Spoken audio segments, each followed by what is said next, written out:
Assalamualaikum warahmatullahi wabarakatuh.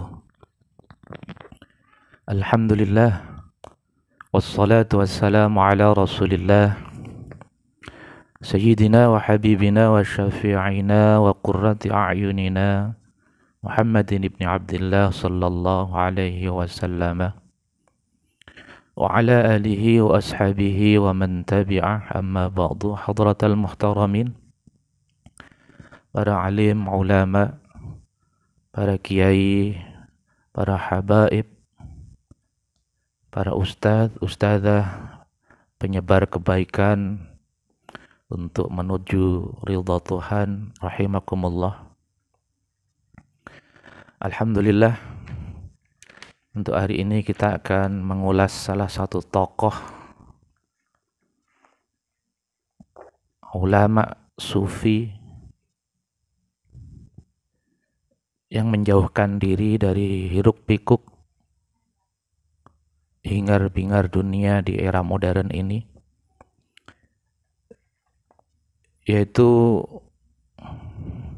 Kiai Haji Ahmad Muzajjad Faqihuddin, atau terkenal di daerah Jawa Timur, Nganjuk, Mbah Yai Mbah Jat. Beliau salah satu ulama yang menekuni beberapa keilmuan. Beliau menjauh dari hingar-bingar dunia dan menjaga betul penyakit-penyakit dalam hati yang mempengaruhi diri kita. Hati kita tertutup untuk berdekatan dengan Tuhan. Menghindari dari sifat kufur, dari berbagai nikmat-nikmat Tuhan. Menghindari dari sifat hubbud dunya, cinta dengan dunia, cinta anak, istri, cinta pekerjaan. Beliau menghindar dari itu semuanya. Menghindari dari mengikuti hawa nafsu. Menjaga betul hatinya dari sifat riya dalam beramal. Menghindari dari panjang angan-angan 1 tahun nanti, 2 tahun nanti, 10 tahun nanti, pengen punya ini, pengen punya itu, pengen punya rumah, pengen punya suami, pengen punya pekerjaan yang baik. Panjang angan-angan. Beliau juga menghindari dari sifat tamak, berharap untuk diberi orang lain. Menghindari dari sikap takabur, menyombongkan ilmunya, menyombongkan hartanya, menyombongkan nasabnya. Beliau juga menghindari dari sifat ujub, hasad, hasud, tidak pendendam, tidak bahagia di atas penderitaan orang lain. Kalau orang lain menderita, hati terasa puas. Beliau juga menghindari dari sifat mudah marah,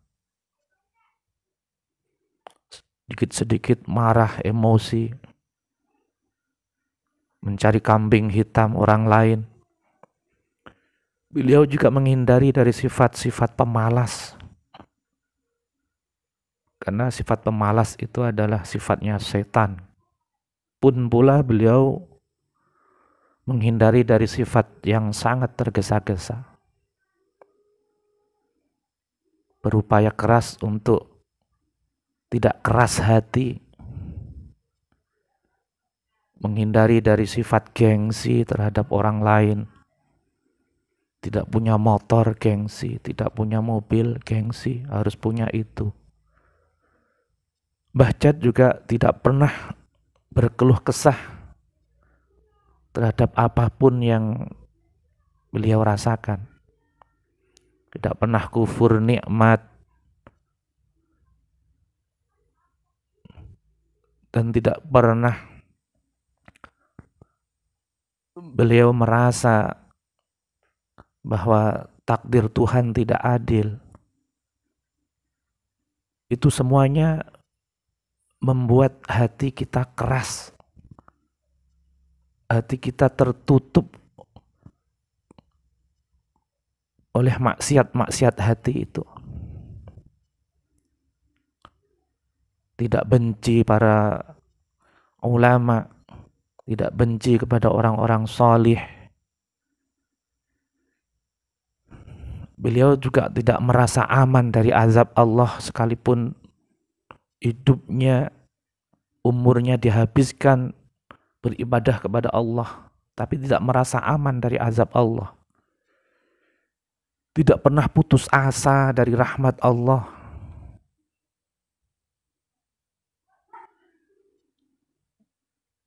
Penyakit hati salah satunya yaitu khawatir karena dunia, menghindari dari fitnah.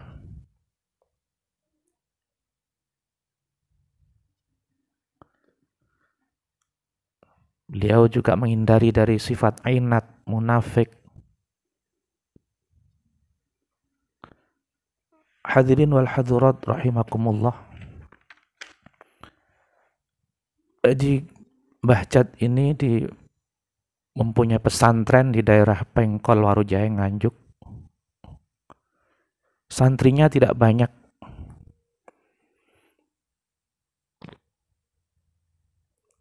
Beliau juga tidak pernah memakan nasi. Sejak di pesantren sampai beliau menjadi kiai, seorang wali, mempunyai murid, tidak pernah memakan nasi. Beliau selalu berpuasa, ngerowot. Tidak pernah makan hewan yang bernyawa. Beliau sejak di pesantren Lirboyo, Kediri, Jawa Timur, selalu ngerawat yang dimakan kulup-kulupan atau sayur-sayuran. Sama seperti Kiai Mufassir yang ada di Banten. Di pesantrennya Mbah Jat ini mengajarkan murid-muridnya berbagai disiplin ilmu. Seperti pesantren-pesantren yang lain, ilmu tauhid, fikih, tafsir, nahwu, sorof, mantiki, badi', bayan, dan seterusnya.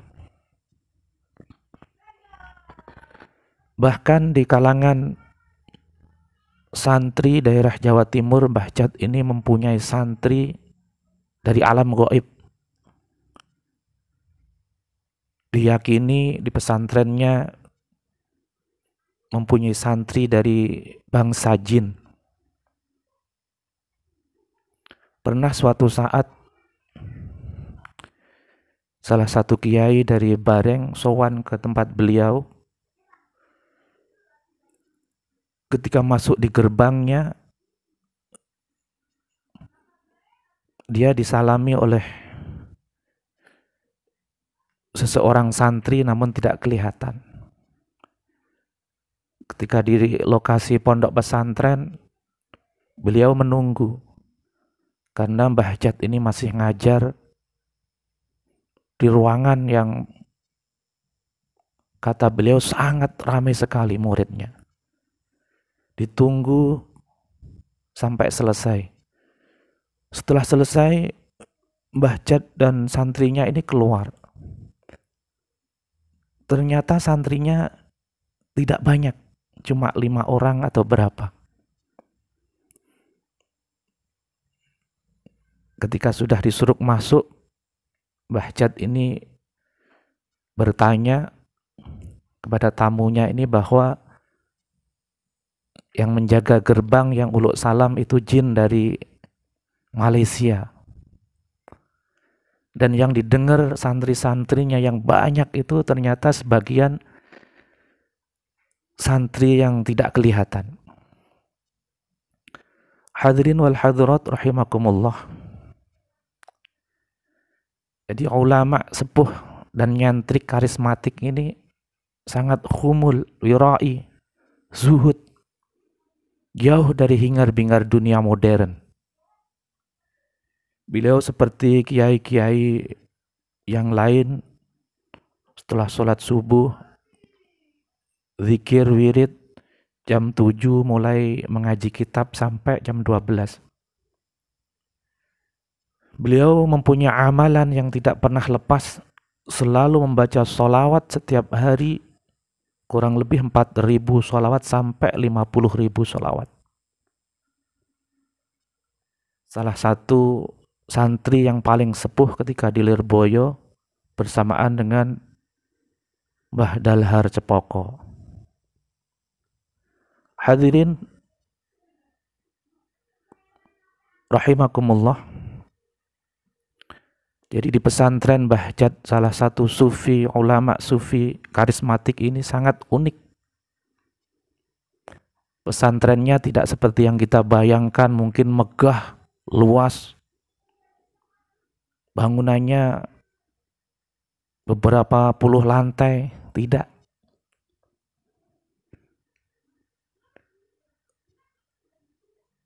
Bangunannya unik, gerbangnya dari beberapa pohon bambu yang sangat banyak, sangat rindang, sejuk. Pun begitu, asrama pesantrennya juga terbuat dari bambu yang tidak banyak. Beberapa santri yang masuk ke pesantrennya, tidak semua santri kuat untuk bisa mondok atau pesantren di tempat beliau. Karena di tempat beliau disyaratkan ketika masuk di pesantren harus puasa ngerowot. Tidak boleh makan nasi, tidak boleh makan hewan yang bernyawa selama ada yang 40 hari, ada yang 1 tahun, ada yang 2 tahun, bahkan sampai beberapa tahun selalu ngerawat. Hadirin wal hadirat rahimakumullah. Itulah keunikan dari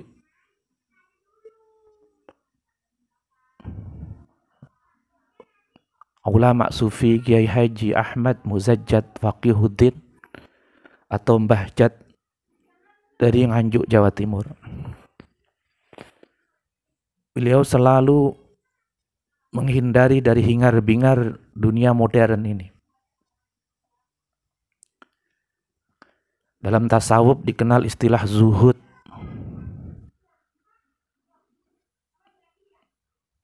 Berusaha untuk menghindar dari keramaian yang erat hubungannya dengan uzlah, menyendiri di tengah keramaian yang memiliki arti meninggalkan kehidupan materi.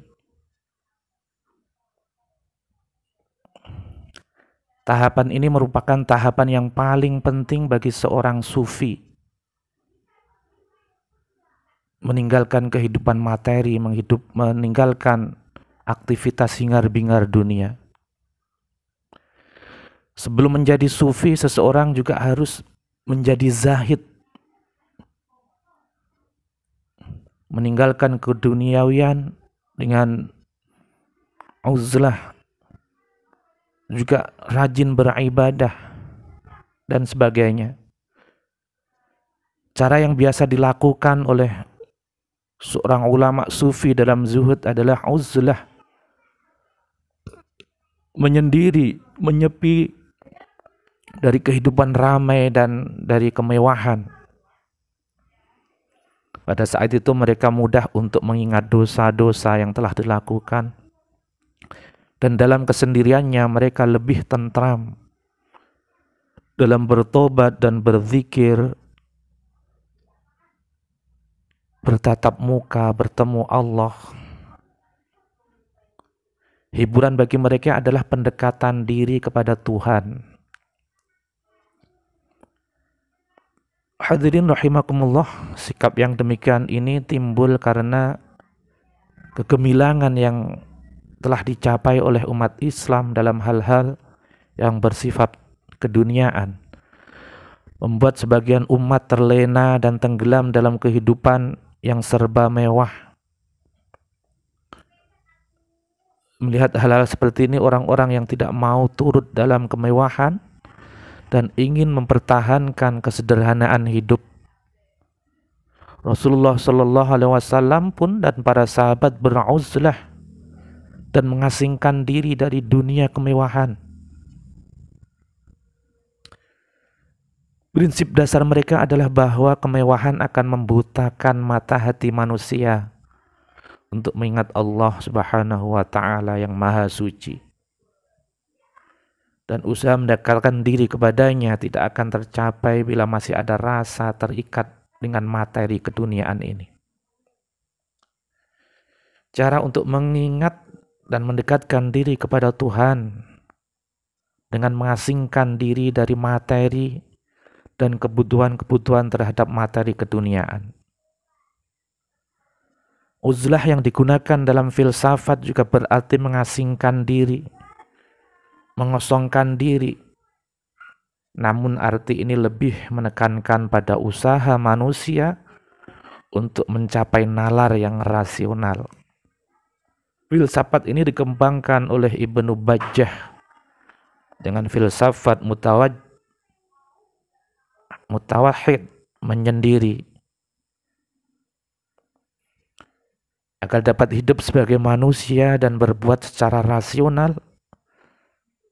Seseorang sedapat mungkin harus beruzlah dari keramaian hingar-bingar kehidupan dunia modern. Hal ini timbul pertanyaan, apakah hal ini tidak bertentangan dengan tabiat manusia sebagai makhluk sosial? Menurut Ibnu Bajjah, orang mutawahhid dalam sebagian hidupnya sedapat mungkin harus menjauhkan diri dari orang banyak, tidak berhubungan dengan mereka kecuali dalam keadaan yang terpaksa atau untuk sekedar memenuhi kebutuhannya. Begitu juga Mbah Jat ini juga tidak memperturutkan hingar-bingar dunia. Bahkan kalau ada santri yang sowan, mempunyai HP atau sering menonton TV, itu sangat dimurkai oleh beliau. Bahkan sampai beliau dalam mengekang nafsunya, tidak menuruti kemauan nafsu, beliau tidak menikah sampai akhir hayatnya.